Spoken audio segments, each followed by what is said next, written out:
Liam Spencer is unraveling.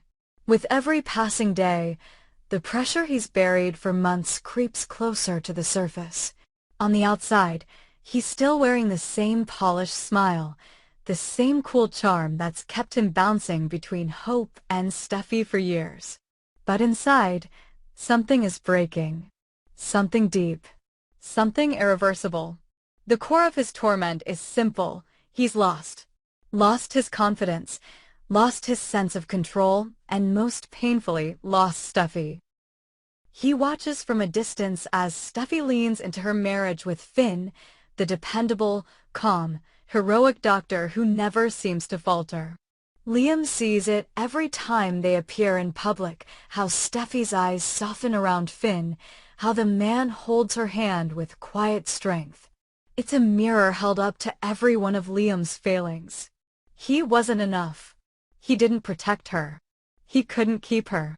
And now she's married to a man who embodies everything he isn't. The jealousy eats away at him. Slowly at first. Then faster. Then uncontrollably. He starts drinking more than usual. Not socially, not even out of sadness, but out of desperation. Something to numb the anxiety. Something to silence the voice in his head that keeps whispering, "She's never coming back to you." The alcohol dulls it until it doesn't.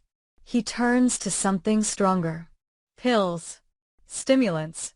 They make him feel awake, alert, alive.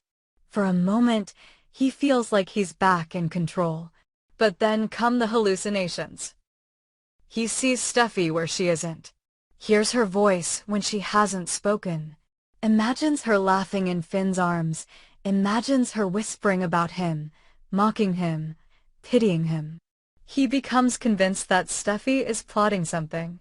That maybe she's trying to erase his place in their daughter Kelly's life. That maybe she and Finn are manipulating the courts, or Liam's father, or worse, Hope. That paranoia twists into obsession. He starts following Steffi, watching her house from a distance. Showing up unannounced. Making vague, hostile comments about Finn in front of their friends. When Ridge confronts him, Liam denies everything. But behind his eyes, there's a flicker of chaos. Hope tries to intervene.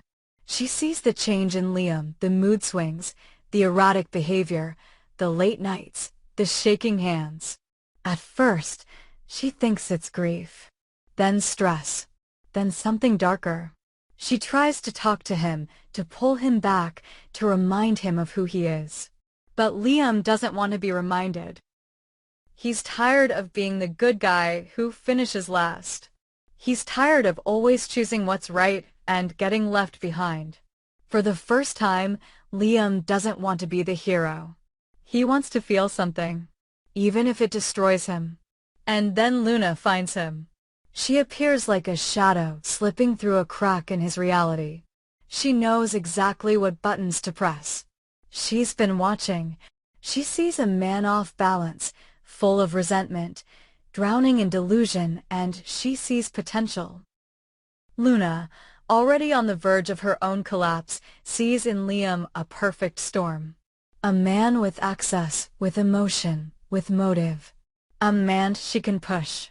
She doesn't come on too strong. At first, she just listens. She validates his anger. She feeds his paranoia, hints that maybe Steffi is manipulating things. That maybe Finn is using Kelly to trap Steffi. That maybe Hope and Steffi are working together behind his back. Liam resists. Fairly. But Luna is patient. Calculated. She's not just playing a game. She's building a weapon. Liam, volatile and drug-fueled, is becoming her instrument. Meanwhile, Hope grows more afraid. Liam begins lashing out at her, accusing her of siding with Steffi. He questions her loyalty, her parenting, even her intentions with Thomas. He becomes territorial over Beth. Starts mentioning custody, throwing around threats in moments of delusion. Hope tries to protect Beth, tries to reason with him, but he's slipping faster than anyone can stop. One night, under the influence and spinning out of control, Liam shows up at Steffi's house. He doesn't knock. He just walks in. Finn is there, and Liam starts shouting, accusing Finn of poisoning Steffi against him, of trying to replace him in Kelly's life. Steffi tries to calm him down, but Liam doesn't hear her. He's somewhere else. He's shaking. He's got something in his coat. No one can see what it is. Not yet. Finn steps between him and Steffi, and Liam snaps. It's a full meltdown. Violent, unstable, heartbreaking. Ridge and Thomas arrive just in time to stop it from getting worse. But the damage is done. Police are called. Liam is escorted out.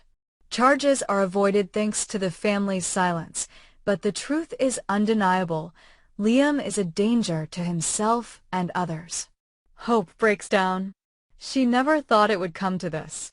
She thought Liam was her foundation. But now, with Beth's safety in question, she considers the unthinkable: sole custody.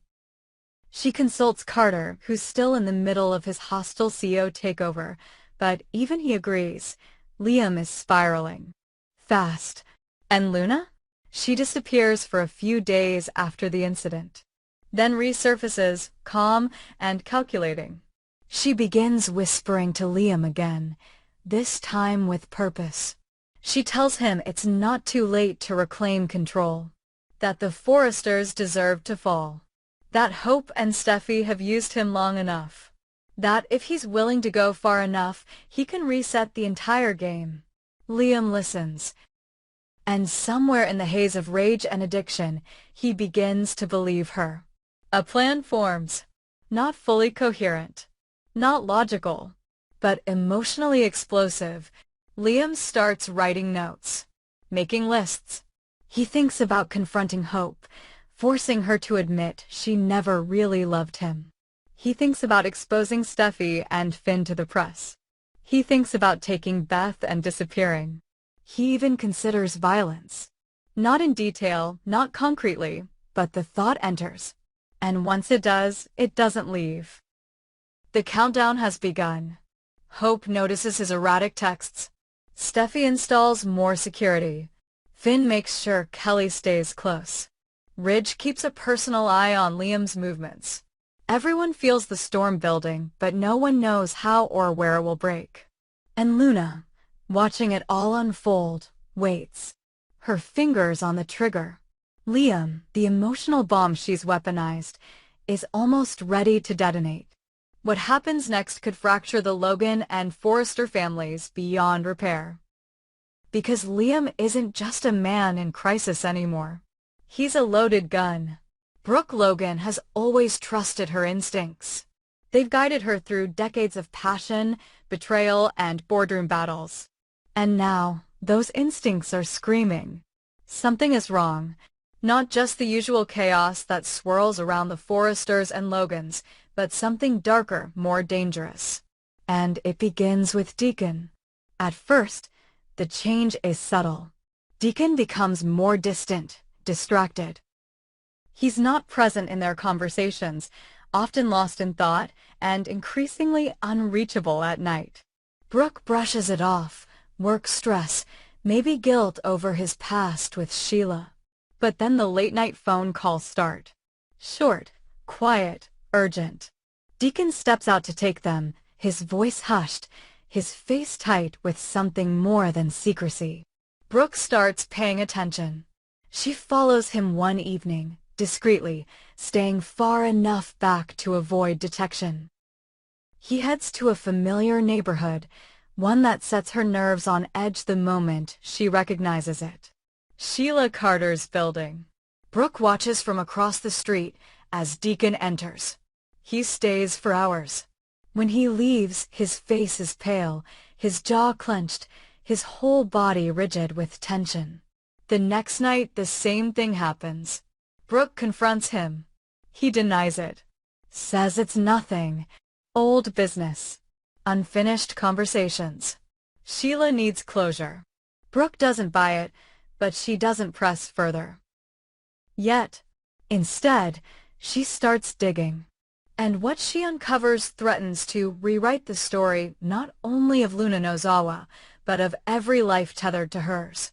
It starts with a document, hidden behind a stack of invoices in Sheila's apartment while she's away one afternoon. Brooke breaks in. She's not proud of it, but something about Deacon's behavior and Sheila's manipulations demand answers. The folder is unmarked, but inside is a single sheet of paper, a DNA test. The names hit her like a punch to the chest. Luna Nozawa, Sheila Carter, Deacon Sharp. And below that, the result, positive match, 99.99% probability of biological relation. Brooke reads it over and over. It doesn't make sense. Luna's supposed to be Poppy's daughter. Her connection to the Forresters was already tenuous, her presence constantly questioned. But if Sheila is her biological mother, and if Deacon is her father, it changes everything. It means Luna is more than a troubled outsider. She's blood. Half Carter, half Sharp.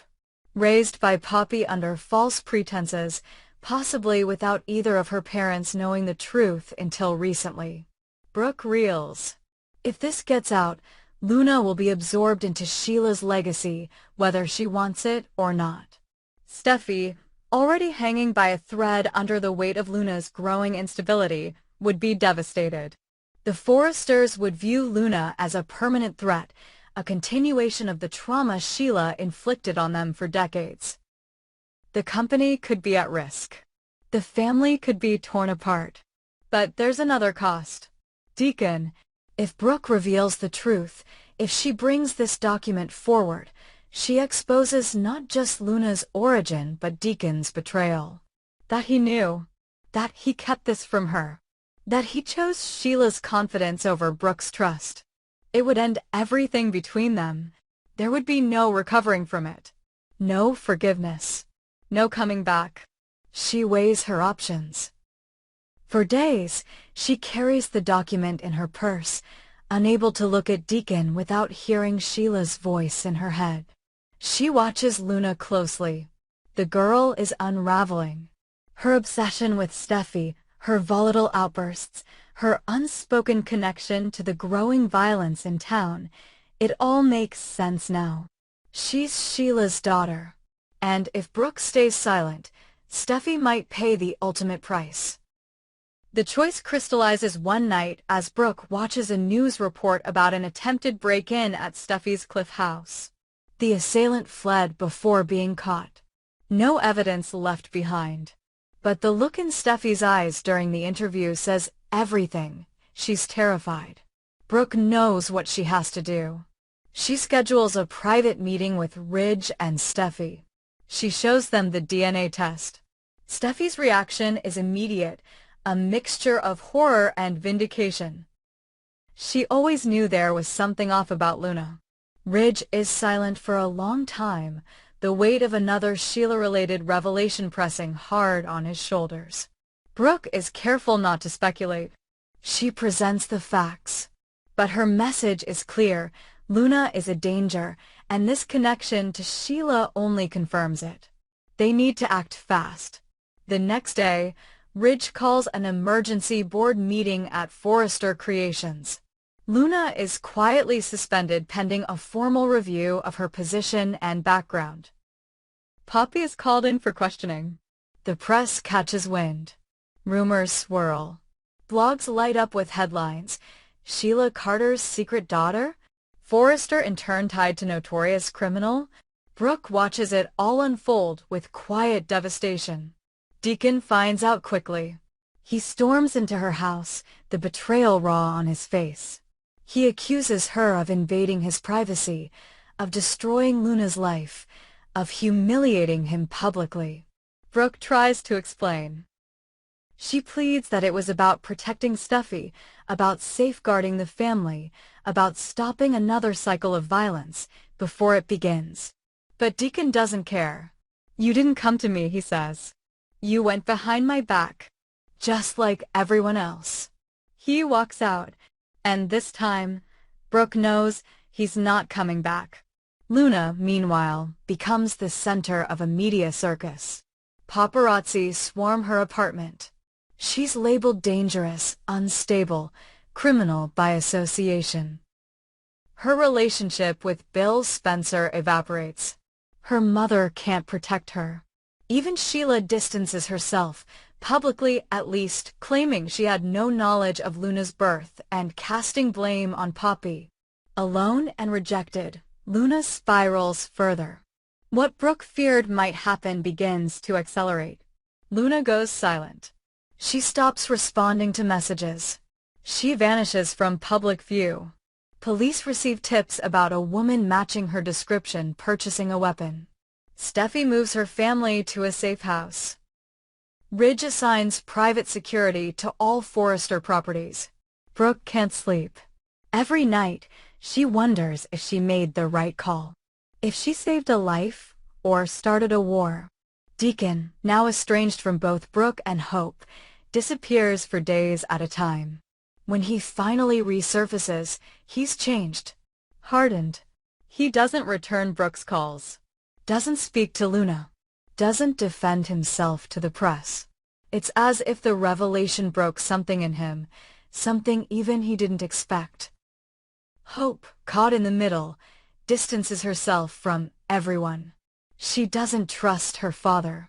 She's unsure about her mother. And as Liam's own mental health continues to fracture under Luna's influence, Hope begins to feel like she's the only one left trying to keep their world from collapsing. And Luna is still out there. Watching. Waiting. Brooke did what she believed was right.